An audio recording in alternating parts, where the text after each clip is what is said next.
Hi, I'm Jim, and I was retired.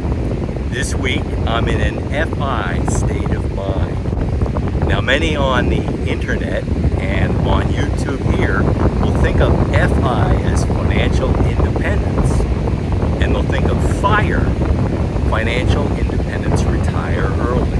But the FI state of mind that I'm in is Fire Island, New York. But they're related, because if I didn't have the financial independence to crash land my retirement 1 month before I turned 59, I wouldn't have had the financial independence to come up here and enjoy time with family once a year on Fire Island. Now, my financial independence isn't enough to buy one of these places, but I have the financial independence to come up here with family and enjoy a rental on Fire Island, where you can get away from all the hustle and bustle and enjoy the waves, the breeze, the ocean, and most importantly, time with family. Now, the Wall Street Journal has a series on people who are forced into retirement, and I'll put some links to those below. But they're just coming around to a realization that I found out 10 years ago, almost 10 years ago now, that nearly half of the people who are retired say they have retired sooner than they expected, either for health or job loss reasons. And so whether you are on a FIRE quest of your own of retiring early for financial independence, or you're on the course of a normal retirement, have enough financial independence so that if it comes suddenly, you can deal with it, as I have. And I did that by paying down debt and maxing out my retirement savings in my last job in my career. So when I was invited to leave 1 month before I turned 59, I had the financial independence to say, yep, I'm done. I'm going to crash land this retirement a little sooner than I expected.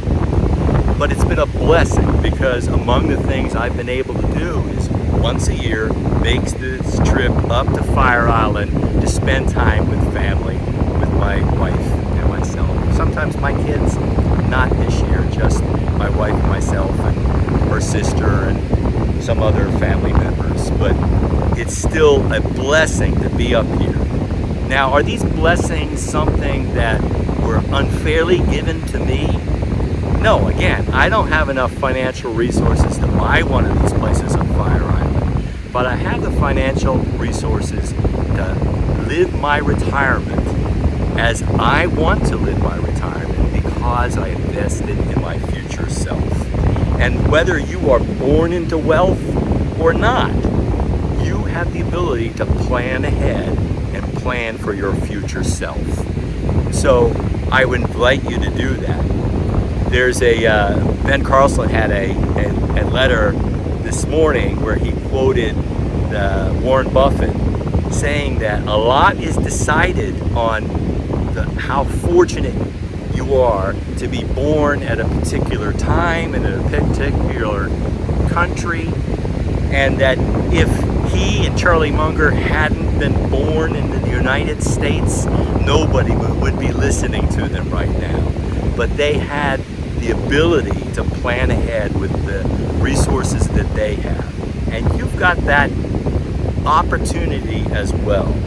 And again, some people have blamed boomers, and I have a whole nother video on there where I looked at research on the generational differences in retirement planning of boomers, Gen X, and millennials, and Gen Z. So I'm not a fan of those generational differences. I actually believe that in every generation there are some who are savers and some who are spenders. And it's up to you to define yourself, not to be defined by a generation. And so I'll put a link to Ben Carlson's email down there as well. This will be a shorter than typical video because I'm up here enjoying this beautiful FI state of mind. And that New York state of mind reminds me of Billy Joel, and I know he's going through something called hydroencephalitis right now, but he's choosing to deal with it. So even if you are retired because of health reasons, choose to deal with it in the most positive way. He is. My mother had that disease, and she spent 7 years in a wheelchair. She had the shunt, and it eased the pressure on her brain, so cognitively she was back to normal, but she didn't do the physical therapy to get out of a wheelchair. It's how you deal with it that decides your future. No matter what the circumstances, you can define a future retirement that you'll enjoy. I urge you to do that. If you found this video to be helpful, will you please take a moment to like, subscribe, hit that bell notification, share this channel with others. And note, I'm also on X with the same handle, @IWasRetired. Check me out. And again, I'm a DIY retiree. I am not a professional. I'm not selling you a course. I'm just trying to share the best practices, lessons learned from my DIY retirement, which was handed to me a little earlier than I expected. I'm going to share those DIY tips with you, and if you like, please share your comments below. See you next week. Bye.